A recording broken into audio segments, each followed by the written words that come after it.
Muy buenos días, con el gusto que siempre me embarga al llegar frente a este micrófono para transmitir la edición correspondiente a este domingo de No hagan ruido, música. Pues resulta que el costalito fuimos a pepenar canciones cubanas contemporáneas y originales al Auditorio Blas Galindo, porque ahí se presentó un gran compositor, cantante y humorista que también actuó como productor y director de teatro y de televisión. Estoy hablando, claro, de Alejandro García Villalón, Virulo. Él cuenta que le pusieron Virulo porque su maestra, al pasar la lista, se equivocó y en lugar de Villalón dijo Virulo, y todo el mundo se rió y pues ni modo. Él tuvo que aceptar que ese apodo fuera imborrable en toda su vida. En efecto, Virulo sí es virulento, así lo conocí yo. ¿Por qué virulento? Porque era un cantante con contenido social muy importante en sus primeras grabaciones. Recuerdo discos como el Génesis, y yo tuve el gusto de conocerlo. Fíjese nada más, desde el programa 3 de No hagan ruido, ahora estamos en el 1854. Después de esta grabación que sucedió el 13 de mayo del 89, lo volví a grabar en octubre del 91, con cosas distintas naturalmente, como ahora será. Alejandro García Villalón, alias Virulo, es un magnífico humorista y un estupendo compositor. Así es que lo que usted va a escuchar son canciones que reflejan a la Habana posterior a la Revolución Cubana y tiene un sentido tan descriptivo, tan gráfico para expresarnos las vivencias que nos relata, que usted seguramente se va a reír, y ese es el objetivo del programa. Este concierto Virulo lo tituló como Memorias de Cuba, y en efecto, son memorias de Cuba. Aquí en México, Virulo tiene viviendo alrededor de 30 años, la mitad de su vida, y es que se enamoró de una mexicana y decidió quedarse a vivir con ella. Ahora sus hijos ya son adultos y están por ingresar a la universidad, y entonces dice, en mucho tiempo no me moveré de México. Usted lo escuchará todo eso. Textualmente dice, antes de trasladarme a vivir, yo había visitado muchísimas veces México. Había hecho giras con Amaury Pérez, con Noel Nicola. Estuve también en un festival que se hizo en el Auditorio Nacional junto con Soledad Bravo, y había hecho muchas presentaciones aquí en México, incluso con el Conjunto Nacional de Espectáculos, que era una compañía de teatro musical que yo dirigía en Cuba. Hice muchas giras por el país y en una de esas me enamoré de Lania Velasco. Me enamoré de ella y bueno, pues vine a vivir acá. Llevamos más de 30 años casados y tenemos 2 hijos. Mi estancia en México siempre ha estado cobijada por el amor, y este es un país que considero mi segunda patria. Tuvimos una etapa en la que pasábamos unos años en Cuba, después regresábamos a México. Pero ahora que hemos regresado, yo creo que vamos a estar un buen tiempo por acá, porque nuestros hijos ya son grandes, van a la universidad, van a empezar sus vidas y no queremos estar lejos de ellos. Hermosas palabras de Alejandro García Villalón, Virulo. La presencia del gran Virulo es también parte del renacer de la música llamada nueva trova cubana. Él se forjó a la par de que nacía Silvio Rodríguez, Pablo Milanés y Noel Nicola. Así es de que, pues ya los dejo porque Virulo platica mucho, tiene la lengua muy suelta y lo que dice es aleccionador. A mí no me volverán a escuchar sino hasta el final del programa porque vale la pena escuchar de corrido esta grabación y les advierto que la próxima semana escucharemos la segunda parte del concierto Memorias de Cuba con Virulo. Sí, aunque no parezca verdad. La próxima semana escucharemos toda la música que, según el dicho, se quedó en el tintero. Pues no, yo no la metí en el tintero, la metí en una memoria de esas que le llaman SD. Y en la próxima semana, repito, presentaremos la segunda parte de este concierto. Si no le gusta, pues ni modo, no me sintonice, pero yo le aconsejo que sí lo haga, porque está muy buena. Ya me voy, ahí los dejo con Virulo.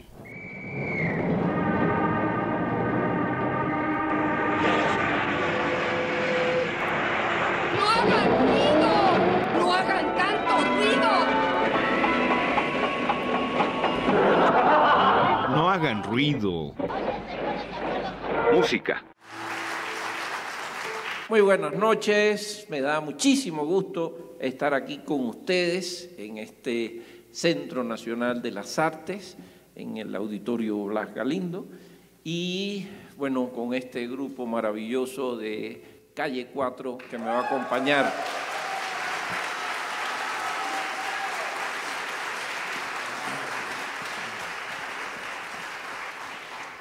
Este espectáculo se llama Memorias de Cuba y está basado en un libro que estoy escribiendo y que no me decido a terminar, que se llama Mis Memorias antes de que se me olviden.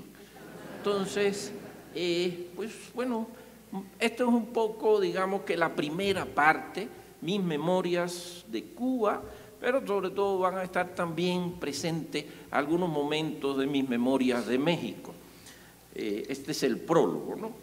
Me preocupa mucho que mis memorias no sean políticamente correctas. Por eso voy a sumar a todos, a todas y a todes.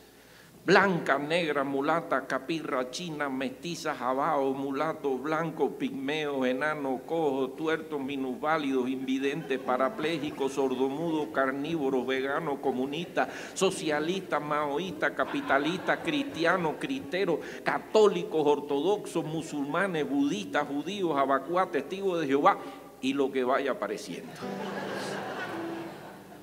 En fin, todos están invitados. Todo menos Donald Trump.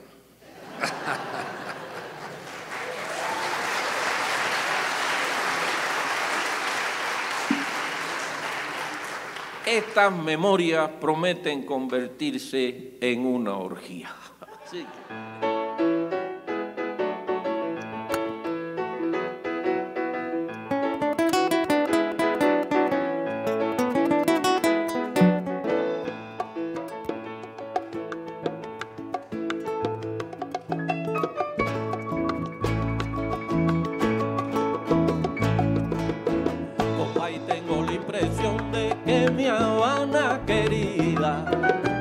En medio de un apagón no se ve tan destruida.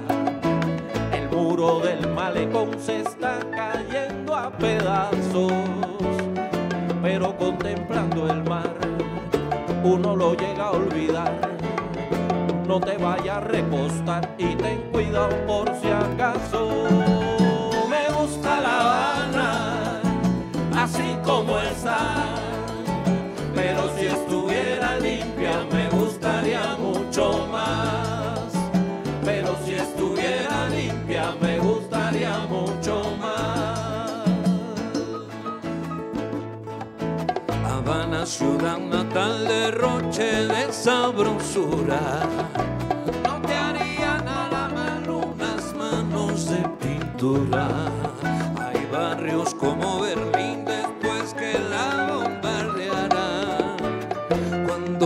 Guerra Mundial. Por eso en mi capital se han conservado tal cual para que los admiraran. Me gusta La Habana así como está, pero si estuviera limpia me gustaría mucho más.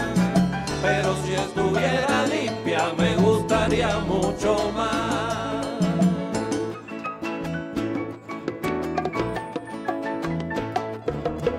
El día que yo me muera y mi guitarra se calle, que me entierren en los baches que abundan tanto en sus calles.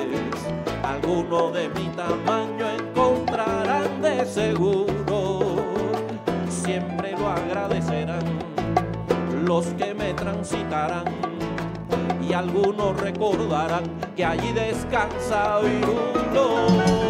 Me gusta La Habana así como está, pero si estuviera limpia me gustaría mucho más. Pero si estuviera limpia me gustaría mucho más.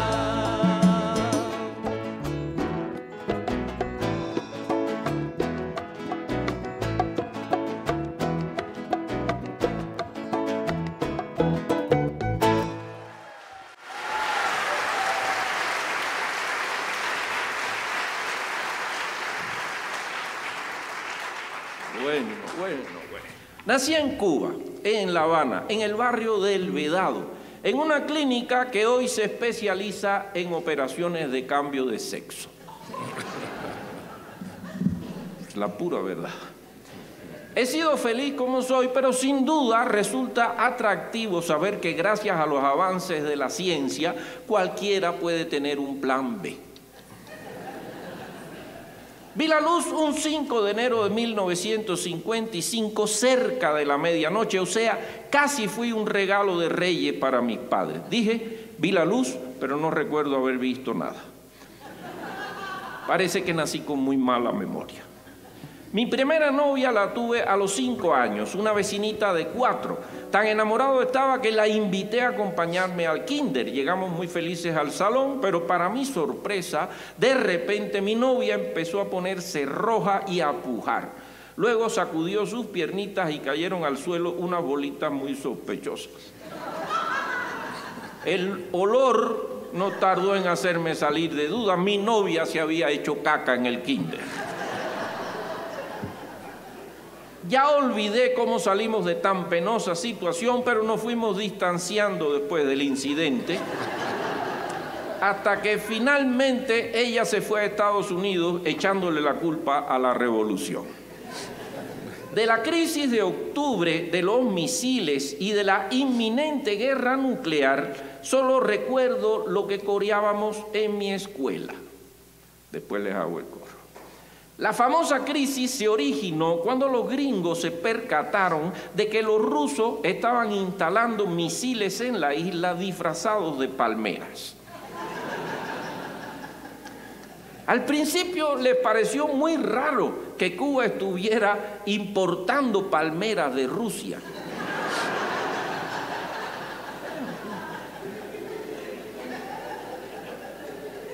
Y cuando descubrieron la verdad, armaron tremenda bronca. Los rusos se acobardaron y decidieron llevarse los misiles que ya nos habían regalado. Y los cubanos, muy encabronados, como no podíamos hacer nada, le hicimos un corito al presidente ruso Nikita Khrushchev.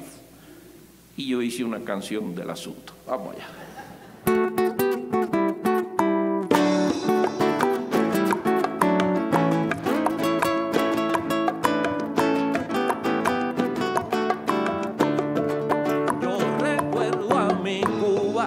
Amenazada, importando palmeras de los rusos, y a la CIA espiando desconfiada aquel raro trasiego tan confuso. Las palmeras, misiles disfrazados que Nikita Khrushchev nos regalaba, y que viendo a los gringos enojados las quitaba. Yo era un niño inocente y pequeñito, que de guerras nucleares no entendía, y gritaba junto a mis amiguitos el corito que todos repetían.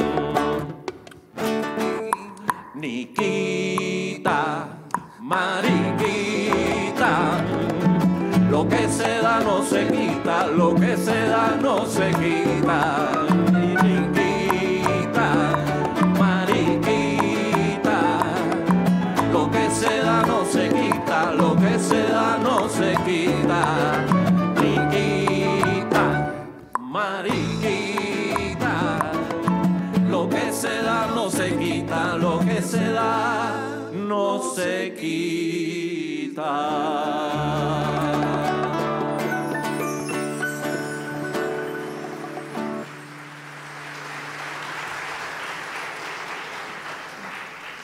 De esos primeros tiempos de la revolución recuerdo un chiste sobre Fidel Castro, pero que no es un chiste ofensivo. A mí me parece de los mejores chistes que he escuchado sobre Fidel Castro, y hay millones de chistes sobre Fidel Castro.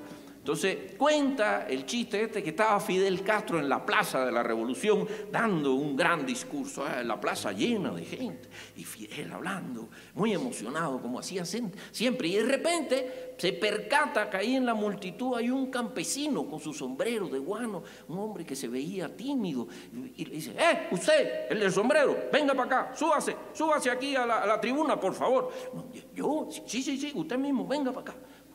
Va ahí para allá arriba el campesino, muy asustado, ¿no?, con su sombrero. ¿Cómo es su nombre, compañero? No, mi nombre es Anastasio López, comandante. Muy bien, Anastasio, muy bien. Le quiero hacer una pregunta aquí en la Plaza de la Revolución, delante de todo este pueblo cubano. A ver, Anastasio, si usted tuviera 2 casas, ¿qué haría? Bueno, comandante, pues si yo tuviera 2 casas, pues le donaría una a la revolución y me quedaría con otra para mí, para mi familia, para vivir. Muy bien, Anastasio, muy bien, muy bien.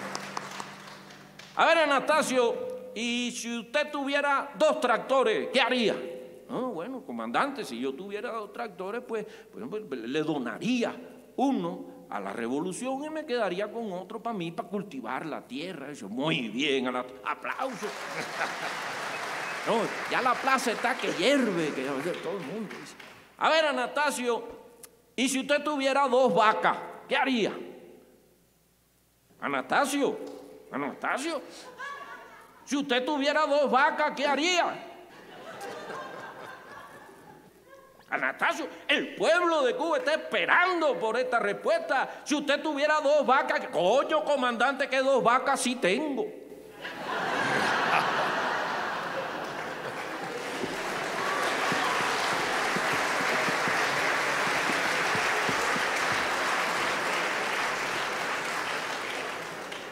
Seguimos con mi historia.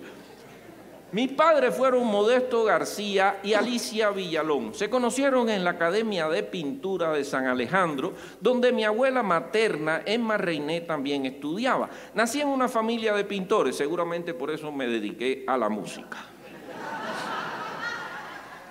Mi papá nació en Matanzas, una provincia vecina de La Habana. Desde pequeño mostró gran talento para la pintura y se fue a la capital a estudiar en San Alejandro, donde consiguió incluso ser el primer expediente de su curso. Mi madre vino de Santiago, la segunda ciudad en importancia de Cuba. Mi abuelo Asensio Villalón era alcalde de esa ciudad y fue asesinado a balazos en su automóvil cuando mi abuela estaba a punto de dar a luz. Aterrada, la familia huyó a La Habana y allí creció mi mamá. En la casa, pese a haberme puesto el nombre de Alejandro, todos me decían Puchi. Y a mi hermana, que se llamaba Alicia, en un derroche de imaginación, le decían Puchita.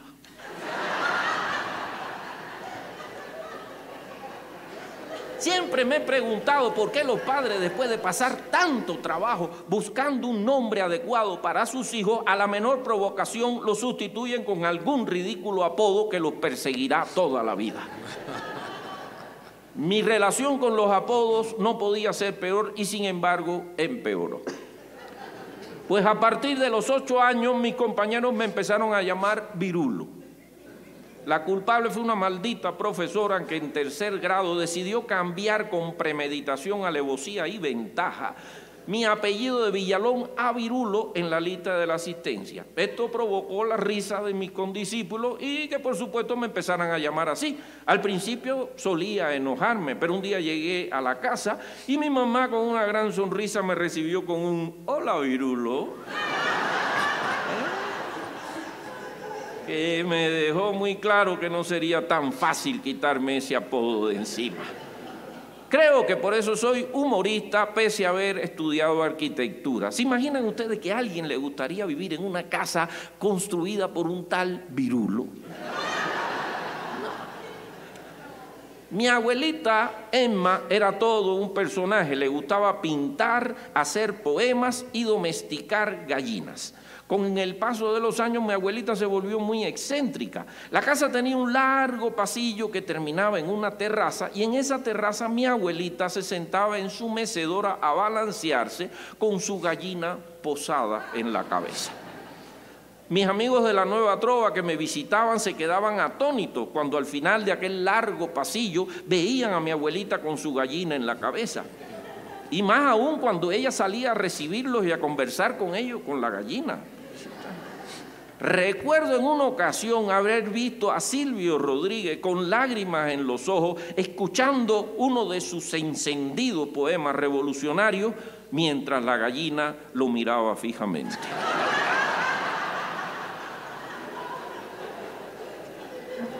Mi abuela era el surrealismo completo, ¿no?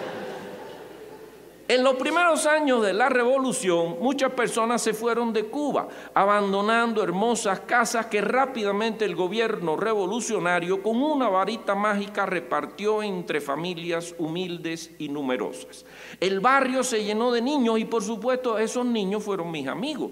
Las familias humildes y numerosas, al recibir aquellas lujosas residencias, se dedicaron con gran entusiasmo a destruirlas.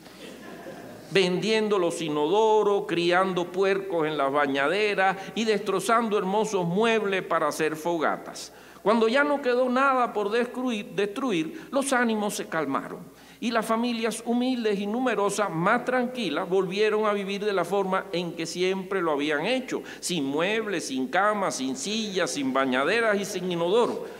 Pero ahora en El Vedado, en Miramar y otros exclusivos barrios de La Habana.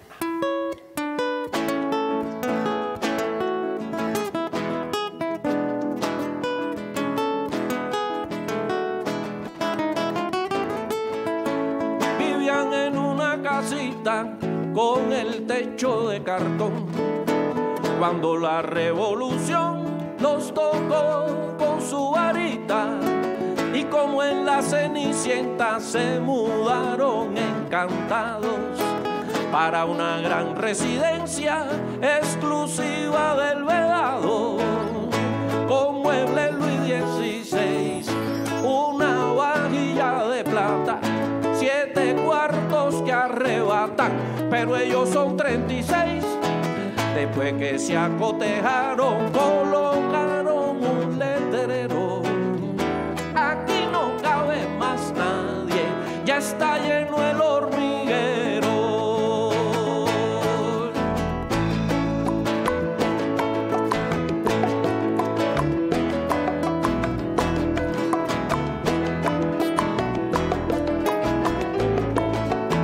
Y como lo que no cuesta no se sabe lo que vale, sacaron los inodoros para venderlos en la calle, usaron la bañadera para criar unos cochinos y a la vajilla de plata luego le dieron camino. Los muebles Luis XVI emigraron al fogón en aquella Nochebuena para cocinar un lechón. Aquella gran residencia poco a poco convirtieron en una posilga horrenda como en la que antes vivieron.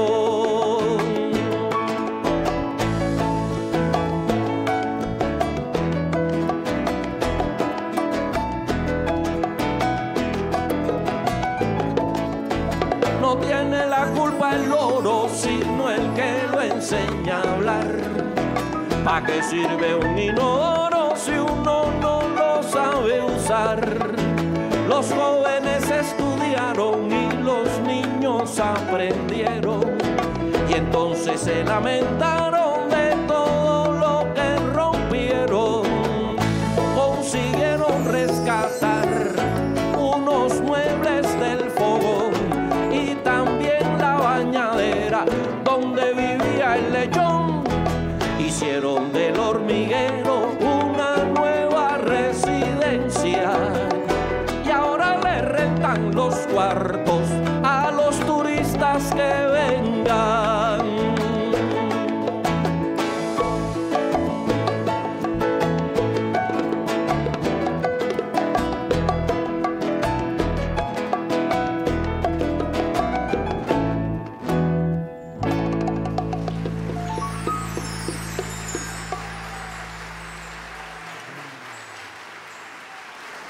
Mientras todo esto sucedía, hubo cambios importantes en mi vida.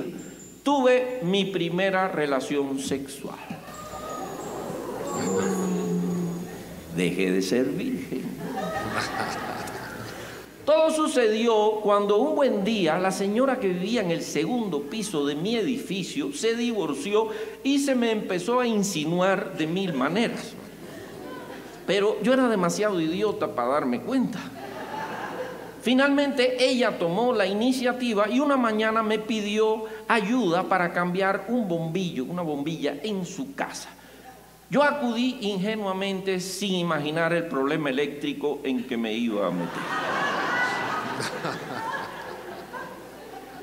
Para alcanzar la lámpara y cambiar el bombillo debía subirme en una silla y cuando terminé me volví a verla y ahí estaba ella, completamente desnuda. Sensual, aguardando. Y yo del susto por poco me caigo de la silla. Muy tranquila, ella tomó mi mano temblorosa y me condujo a una habitación, me desnudó y guiándome con maestría, llevó mis manos heladas a tocar su cuerpo. Comencé a acariciarla con torpeza y poco a poco fui entrando en calor. Y si ella no me organiza, consumo el acto sin penetrarla.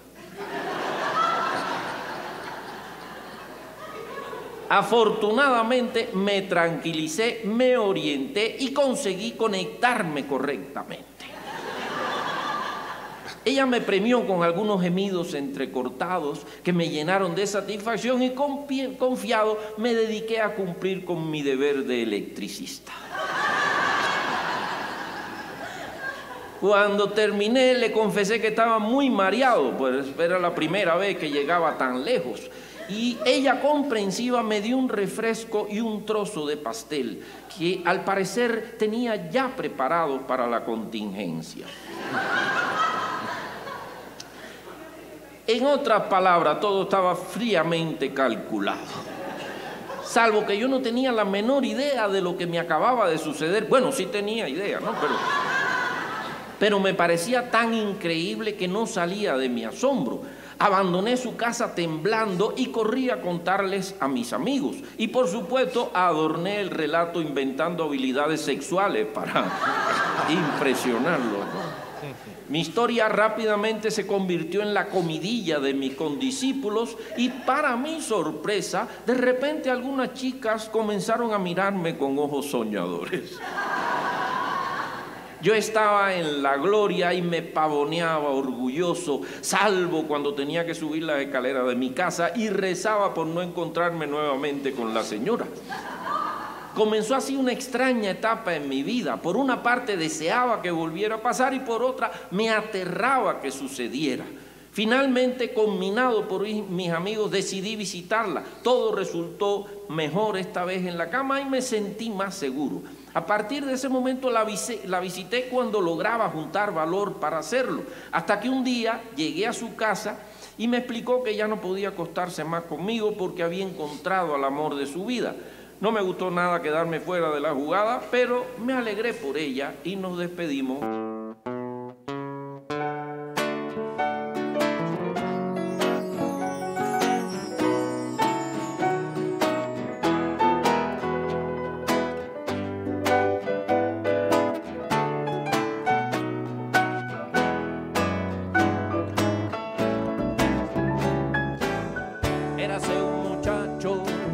flaco y de espejuelos, que creía que el clítoris era un templo griego, que las menstruaciones eran proletarias y era fornicar una tarjeta bancaria. Todos sus amigos se burlaban cuando el inocente por saber preguntaba y le contestaban: ¿para qué aprender si con esa cara usted jamás va a ejercer? Pero de repente todo cambió con una señora que en el barrio se mudó, muy acongojada, recién divorciada, que necesitaba con amor ser consolada. Como nuestro amigo lamentablemente no veía nada más allá de sus lentes, aquella mañana nada sospechó cuando la señora a su casa lo invitó. Ella abrió la puerta y le dijo alegre: quiero, vecinito, que este radio me arregles. Él pasó a la sala buscando al instante, pero el aparato lo tenía delante. Aquel artefacto le nubló la vista, pero se graduó al momento de electricista. Orientó la antena hacia la emisora y puso a sonar el radio de la señora. Cuando las vecinas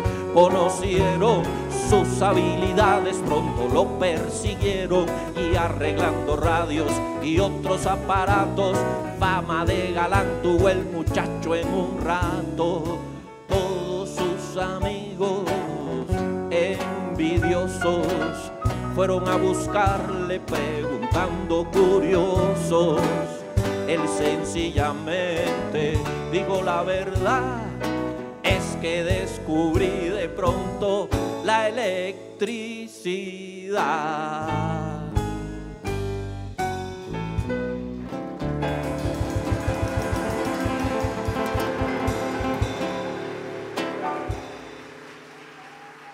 Mientras componía canciones en inglés para el grupo Los Sioux, estaba cursando el último grado de la secundaria y tan ocupado estaba con la música, el grupo y la vecina que desaprobé química, una materia que odiaba con todo mi corazón. Y tuve que repetir el año. Los Sioux se desintegraron y solo seguí en contacto con mi amigo Rubén Galindo. Fue él quien me habló por primera vez de Silvio Rodríguez y Pablo Milanés y me hizo escuchar sus canciones. Me gustó mucho este nuevo estilo musical y rápidamente comencé a componer canciones parecidas. El padre de Rubén, Antonio Galindo, era muy amigo de Silvio Rodríguez y una noche lo invitó a su casa para que nos escuchara. Esa noche Silvio cantó Ojalá, una de sus últimas composiciones. Luego cantamos Rubén y yo y le gustaron mucho nuestras canciones. De las mías le gustó mucho una que se llamaba Pobre Disparo y que decía más o menos así: pobre disparo, no sentiste odio ni amor, pena o dolor, y simplemente quemaste la carne. La carne es la vida es la muerte. Pobre disparo, perdiste tu tiempo. Como podrán ver, yo era un adolescente experto en balística.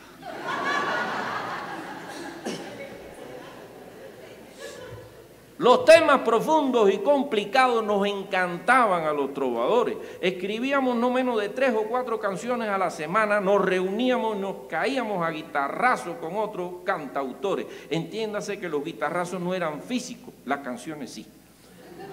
Amaury Pérez vivía a una cuadra del PRE y nos hicimos grandes amigos. Me la pasaba metido en su casa, escuchábamos música y por supuesto nos caíamos a guitarrazos.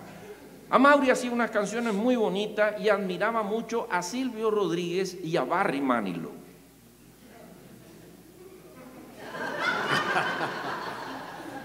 Hemos conservado nuestra amistad y afecto a lo largo de los años y seguimos siendo muy cercanos. Por esos tiempos comenzaron a llegar a Cuba los turistas. Unos llegaban buscando sus atractivos naturales, otros buscando sus atractivos coloniales y otros buscando sus atractivos sexuales. Por supuesto, muchos venían en pos de la utopía comunista. Esos eran fácilmente reconocibles desde que bajaban del avión con su camiseta con la foto del Che, llevando en la mano el capital y en el bolsillo una caja de condones para romper con el bloqueo. Estos camaradas intentaban convencer a la sandunguera mulata cubana con frases de Lenin y de Carlos Marx. La verdad es que Carlos Marx nunca tuvo ni la más peregrina idea del rumbo que iban a tomar sus enseñanzas en el trópico. Gumersindo fue a La Habana a buscar al hombre nuevo y llevaba en su morral las obras de Carlos Marx, el diario de Guevara y por supuesto el Capital, una caja de condones para romper con el bloqueo, por si llega a conocer a una ardiente guerrillera, también trajo su playera con una foto del Che. En la playa una nativa con las masas oprimidas, esa tanga que la cubre lo hizo pensar en la crisis de octubre, como Nikita Khrushchev sus cohetes emplazó y ella con aquella sonrisa le dijo: papi, vas muy deprisa. Como obrero de avanzada cortejo a la compañera, le habló del imperialismo, de la globalización, mientras ella le pedía su carta de invitación. Revolucionariamente ella habló del consumismo, con su mismo calcetín, con su mismo pantalón, con su mismo par de tenis, con su mismo camisón. A una tienda de divisas fueron a comprar deprisa, como dos capitalistas, uno vestido muy diversionista. Él decía: vida mía, ¿dónde está tu ideología? Ella dijo: papi, yo creo que hoy para mí se rompió el bloqueo.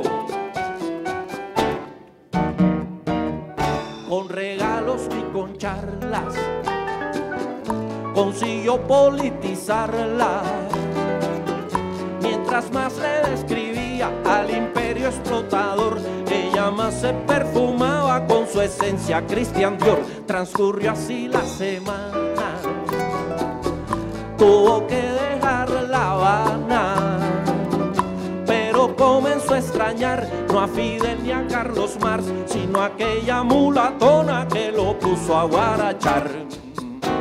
Regresó a los pocos días, ya no habló de ideologías, con carta de invitación, visa, papeles y boleto de avión, se llevó a la mulatona a vivir a su país. No habló más del imperialismo y todo el mundo fue feliz.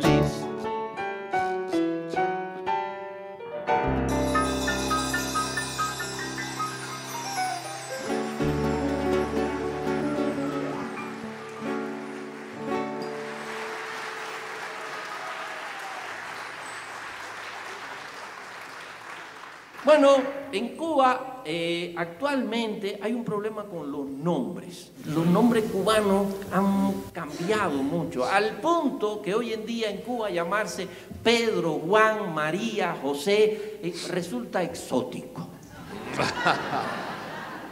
Abundan más los nombres teutones y las combinaciones raras como Yezdasí. Sí en inglés, en ruso y en español. Yezdasí. Yo conocí una muchachita que se llamaba así, Yezdasí. Pobrecita, no va a poder decir que no, nunca. También abundan los nombres que nos acercan a la realeza británica, como Just Ladies, Miladies, Judith Ladies. En Cuba hay muchas cosas extrañas. Por ejemplo, para que entiendan esta canción que vamos a cantar a continuación, por ejemplo, tienen que saber qué cosa es un camello.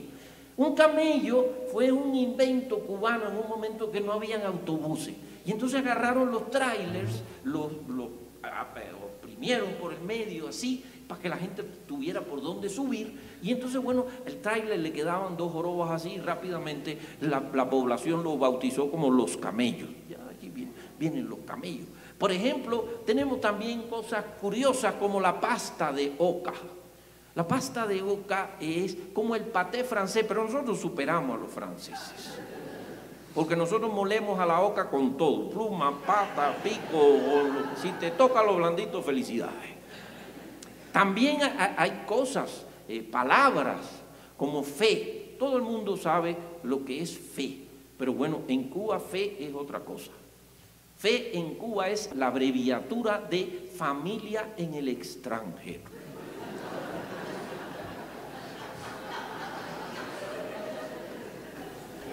Hay inventos cubanos. Hubo un momento que no había leche y inventaron una cosa que se llamaba Cerelac, que era para sustituir la leche, pero aquello no sustituía la leche más nunca. Y hubo un grupo de humoristas cubanos que le hicieron una canción que decía: oh, Cerelac, Cerelac, que nunca será leche ni nunca será.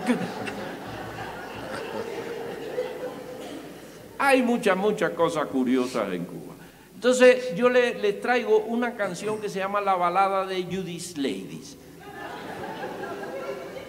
Judith Ladies Fernández, una cubana que salió hacia el viejo continente vía matrimonio. O sea, se casó con un gallego y se fue a vivir a España. Y allí en España, pues bueno, fue feliz, tuvo fe. Bueno, más bien su familia tuvo fe a partir de ese momento. Y bueno, les quiero cantar esta canción.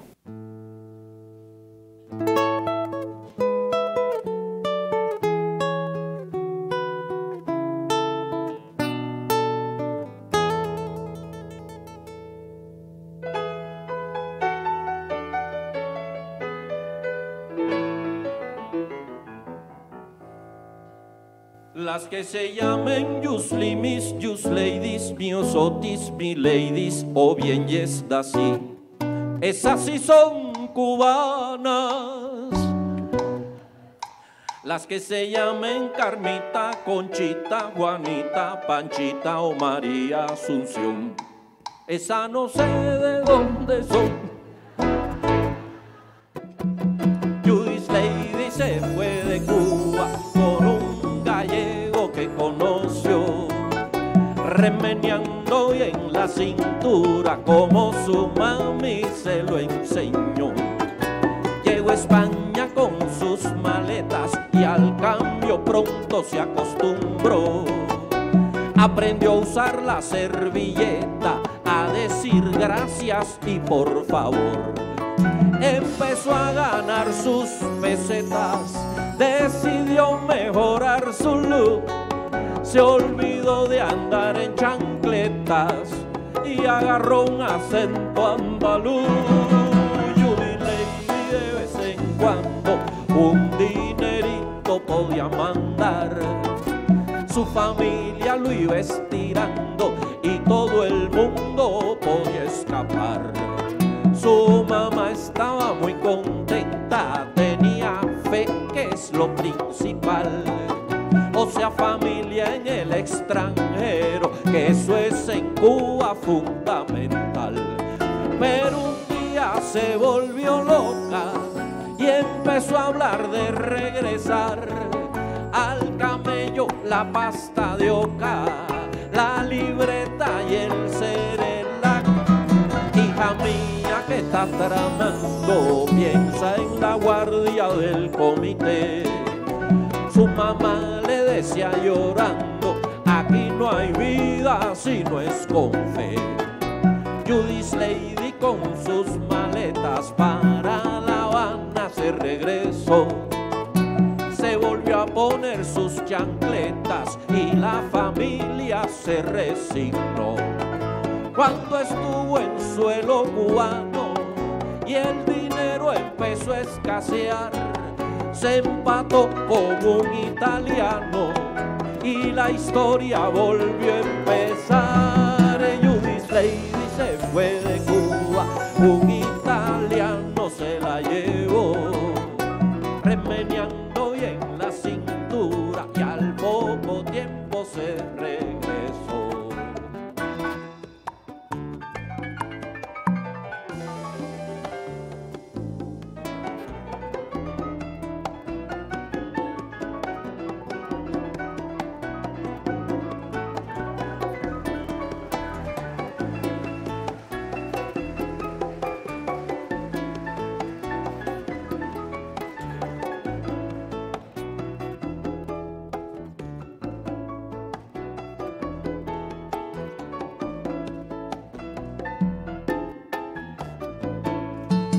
Poco tiempo se regresó, y al poco tiempo se regresó, y al poco tiempo se regresó.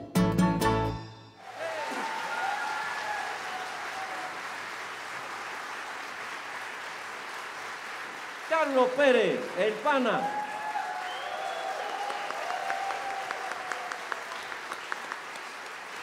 La década de los 80 llegó a Cuba impetuosa y tuvimos una experiencia muy interesante. Nos visitaron en los 80 del siglo pasado, claro, todavía no hemos llegado a los 80 de este. Ojalá que lleguemos. Bueno, nos visitaron prácticamente todos los presidentes de todos los países africanos. Eso suena así, pues muy fácil, pero no es tan fácil. Todos los presidentes africanos tenían nombres muy raros. Mobutu, Burundanga, Songo le dio a Borondongo, Borondongo le dio a Bernabé. El camarada, Muchilanga, ¿qué viene la chingada? Toda la semana te daban una banderita rara. ¿Quién chingado vino ahora? No, dale para allá. Está ahí, tuve. Songo no le pega a Borondongo, camarada Muchilanga, estamos contigo. Solidaridad, solidaridad, solidaridad. Eso generó en Cuba un estado de confusión tremendo. Aunque, para ser honestos, los cubanos ya veníamos confundidos de atrás, en el tiempo. De nuestra relación con los países socialistas. ¿Se acuerdan de los países socialistas? Hungría, Rumanía, Polonia, Bulgaria, eran muchos países socialistas, eran muy solidarios con nosotros, pero había una idiosincrasia muy diferente. A mí una vez me mandaron de gira, imagínense ustedes, a Checoslovaquia. ¿Qué chingado yo le iba a cantar a los checoslovacos? Y todavía de pendejo yo en la escalerilla del avión preguntando, bueno, voy a tener intérprete. No, sí, dale, dale. Ok, chingado intérprete. Al día siguiente estaba yo en Praga y por la noche la primera presentación, un teatro grandísimo, 500 checoslovacos, el teatro lleno, y yo empecé a cantar y cantar y cantar, cantar y cantar y cantar. Y los checoslovacos me miraban así, con ojo de pecado en tarima, así. No entendían una chingada de lo que yo estaba diciendo allí, ¿no? Sí. Y al otro día, otro teatro más, 1000 checoslovacos. Uy, y yo canto y canto. Al otro día, otro teatro más, 3000. Oye, qué manera de ver checoslovaco en Checoslovaquia, era una cosa espantosa. Bueno, por suerte, entre eso, la depresión que me dio y el pinche frío que había, eran como 20 grados bajo cero, no sé, un frío, me dio neumonía. Y gracias al cielo se acabó la pinche gira. Y me mandaron para mi casa a recuperarme. Y estaba en mi casa en Cuba con la ventana abierta y oí a dos vecinas mías que estaban hablando y ahí entendí de verdad cuál era la relación que tenía el pueblo cubano con los países socialistas. Una vecina le dice a la otra, mi vida, ¿te enteraste? Mi hijo se va a estudiar ingeniería, ¿tú sabes para dónde? Para Bulgaria. ¿Ah? ¿Cómo te cayó? Le dice la otra, Ven acá, chica. ¿Y dónde queda Bulgaria esa que tú estás hablando tanto? ¿Dónde está eso? Me asombra tu ignorancia. Tú no sabías que Bulgaria es un barrio de Moscú, corazón. Así estaban las cosas. Y se vio donde chingado quedaban todos los países socialistas. Y en el medio de todo eso, todos los presidentes africanos. Entre tantos presidentes africanos, nos visita el presidente de Madagascar, la islita esa que está frente a África. Que a mí me parece una cosa muy errónea eso que están convenciendo a los niños que los pingüinos son de Madagascar. Hombre, como caiga un pinche pingüino en Madagascar, se rostiza solo, un pinche calor que hay ahí horrible. ¿Qué van a ver pingüinos en Madagascar? Pero quién sabe por qué la visita del presidente de Madagascar despertó algunos sentimientos extraños en el locutor de Radio Reloj. Radio Reloj es una emisora cubana muy importante que todos los cubanos la escuchamos, pero está de hueva. Lo único que hace Radio Reloj es dar la hora. 3:15 minutos. 3:16 minutos. 3:17 minutos. De hueva, de hueva. Pero los cubanos teníamos que oír Radio Reloj fijo siempre, porque los relojes que nos mandaban los rusos eran muy malos. Oiga, había un reloj ruso marca Poljot. Oigan, tú te ponías el reloj eso aquí en la muñeca, lo mirabas y el reloj te preguntaba, ¿qué hora es?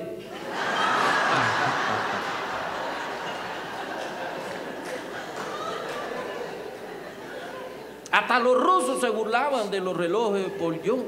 Hay un chiste ruso famoso de un tipo que viene atravesando la Plaza Roja de Moscú con dos maletas así muy pesadas. Y de repente otro lo detiene. Camarada, camarada! Por favor, deténgase. ¿Me puede decir la hora? Sí, claro, cómo no. ¡Bum! Deja caer las dos maletas. Dice, mire, son las 3 de la tarde, hora de Moscú. Son las 7 de la noche, hora de Tokio. Son las 12 de la noche, hora de San Francisco, California. Óigame, qué reloj más bueno ese. ¿Y qué marca ese reloj? Dice, no, este es un reloj Poljot y estas son las baterías.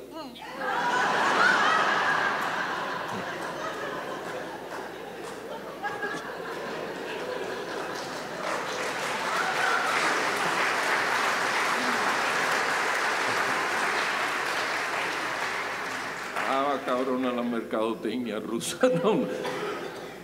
Bueno, después que nos visitó este señor, el presidente de Madagascar, el locutor de Radio Reloj, quién sabe por qué le entró como un pronto, y esto es verdad, dijo al aire. Y bien, nuestro pueblo trabajador acudió a recibir al querido presidente de la República de Madagascar.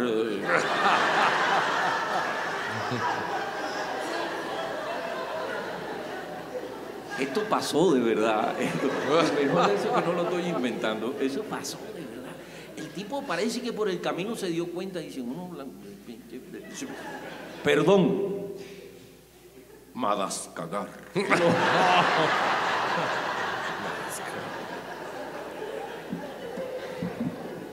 Bueno, después de la visita de esta simpática república africana, nos visitó el presidente de Tanzania, Julius Nyerere, una finísima persona, un intelectual. Julius Nyerere es un encanto de persona. Y no sé por qué cuando llegó a La Habana alguien dijo, coño, vamos a llevar a Julius Nyerere a Santiago de Cuba para ver si la gente le da una conga de bienvenida. Santiago de Cuba es la segunda ciudad en importancia en la isla, pero es una tierra jacarandosa, son como los jarochos de por allá. Siempre en Santiago de Cuba siempre están pedos y de fiesta, no es fácil irse para Santiago de Cuba. Y se llevan a este pobre señor, tan fina persona, Julius Nyerere, para Santiago de Cuba, con la esperanza de que el pueblo le diera una conga de bienvenida. Y esto fue lo que pasó.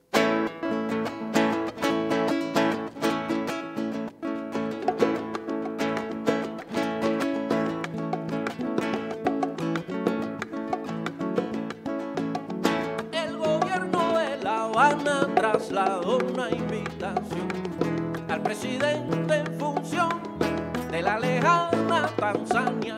No sé mucha geografía, pero sé que ese país queda muy lejos de aquí y cerca de Rumanía. Unos dicen de Moscú, otros dicen de Vietnam y otros dicen que Tanzania es la tierra de Tanzán. Solo me ha quedado claro que se llama Nyerere, el presidente que viene a visitarnos este jueves. El pueblo con una rumba acudió a la bienvenida del ilustre presidente de tierras desconocidas. Nyerere, Nyerere, vinimos a recibirte sin saber quién eres. Nyerere, Nyerere, vinimos a recibirte sin saber quién eres. Nyerere se sonreía y saludaba al pasar y como nada entendía se divirtió cantidad. Nyerere, Nyerere, vinimos a recibirte sin saber quién eres. Nyerere, Nyerere, vinimos a recibirte sin saber quién eres. Pues aquí no nos queda más que darle las gracias a Virulo y a los de la calle 4. Ellos son Adán González, Edgar González y Carlos Pérez. Muchísimas gracias también a toda la gente que labora en el Auditorio Blas Galindo por habernos dado acceso para esta grabación. Y desde luego a usted que nos regala semana a semana una oreja de su existencia. Pues sí, No Hagan Ruido es una producción de Radio Educación y semana a semana les traigo costalitos de música. Realizado en esta oportunidad gracias al esfuerzo de mis compañeros Antonio Fernández, Estrella Coral, Rodrigo Cepeda, Elisa Sandoval, Rodrigo Pérez y yo, Edmundo Cepeda, que con esta voz no sé cómo voy a dar el grito de ¡Viva México!